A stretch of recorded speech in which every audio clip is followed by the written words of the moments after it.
We're going to make some history together today. Steve Jobs has made history many times, and he's changed the way we communicate and are entertained. His vision will continue to define our digital lives for many years to come, and the story of his life in technology has played out in 3 acts. Act 1. It's 1977. Jobs and Apple co-founder Steve Wozniak introduced the Apple II, the first successful personal computer.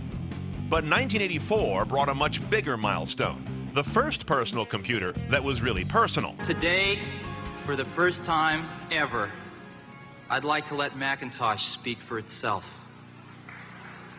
Hello, I am Macintosh. It sure is great to get out of that bag. With a graphical interface, mouse, creative software, and whimsical design, it was a completely different animal from the sterile machines coming from Microsoft and Intel.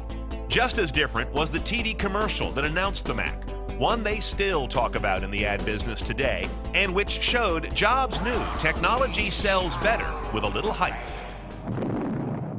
But none of that would be enough to hold back the juggernaut of Intel and Microsoft. And the difficulties Apple faced in growing the Mac business led to Jobs being shown the door at his own company in 1985. I was basically fired from Apple when I was 30. That was difficult when it happened, but maybe the best thing that ever happened to me. Act 2. Shortly after Jobs' ouster, he founds Next to produce a new kind of advanced workstation computer that runs on an object-oriented software architecture, which would become the basis of a dramatically new and better Mac OS years later. Similarly telling was the design of the Next machine. Stylish, austere, and breaking convention. Sound familiar? In 1986, Jobs also acquired the graphic arts division of Lucasfilm, turning it into Pixar, the studio that mainstreamed animated features, and can boast that its films deliver the highest average gross revenue of any studio in the film industry. But in classic form, Act 3 was Jobs' biggest.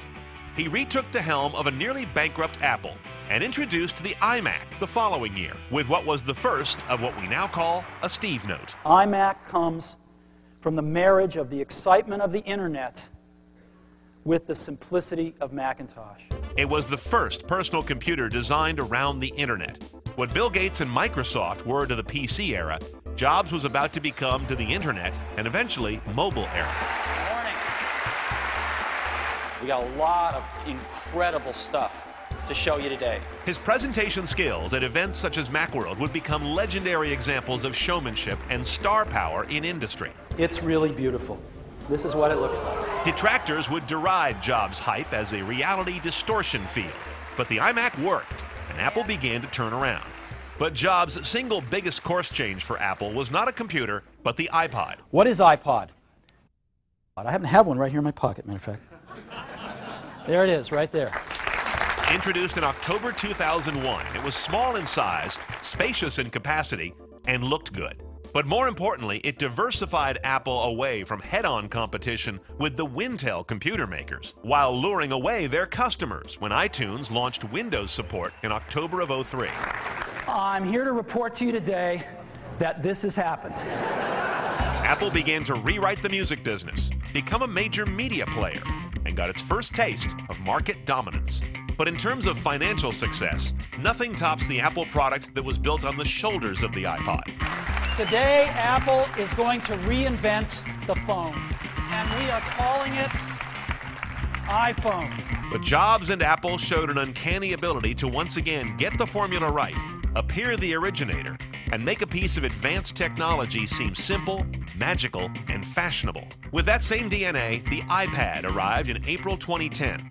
We'd like to show it to you today for the first time, and we call it the iPad. And again, legitimized a category that other companies had only nibbled at the edges of for years. It's so much more intimate than a laptop, and it's so much more capable than a smartphone. Apple has had its share of flops, but they mostly pale compared to its hits. And there were always notes of hubris around the latter-day company, seen most in Jobs almost dismissing documented problems with the iPhone 4's antenna. We think it's affecting a small percentage of users, and we think some of that problem is inherent in most every smartphone. But mostly, Apple, since Jobs' return, has been a culture changer as much as a technology company. one of the biggest success stories in American business, and virtually indivisible from the identity of its CEO.